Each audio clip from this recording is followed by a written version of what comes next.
Alex Tima, Vétison qui vit la Sugar Baby, bébé formidable, mouvement dans ma carte, la carte stade de Martyr. Le mouvement dans ma carte, les Gaulois sont mobilisés. On a vu ici, Kalaté, Boro et Tonda, Kalaté, Boro et Tonda. On a montage, on va mettre en direct quoi. Dans le stade de Martyr. Bon, on a 12 heures. On a 12 heures. On sait déjà au mon ambiance. Donc, à la minute, bato déjà comme on va dans ce podium. Le licolo nanga bato bazali moi na filmer na licolo on a dans la tribune d'honneur. La tribune. Donc, mystique.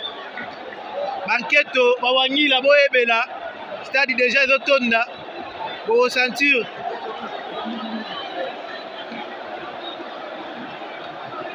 Ambiance Nagata Stade Sugar Baby.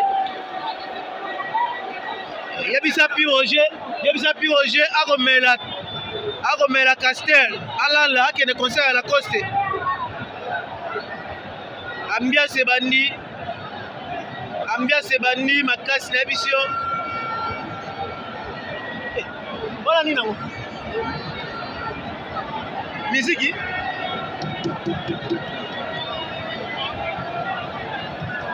Ambiance na édition, Nagata Stade, ambiance, Naomi la japonaise.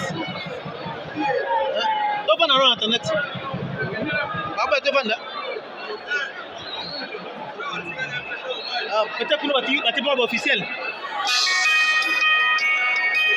La japonaise, Naomi, Sugar Baby, Alex Tima, Vétison, Marc Ntala, depuis Soudan. Donc, ma soeur a pépélé, tiens, on a une quantité. On a une tribune, donc mystique. On a pépélé, ça des autres tonnes, ça des autres sangs à Calamité.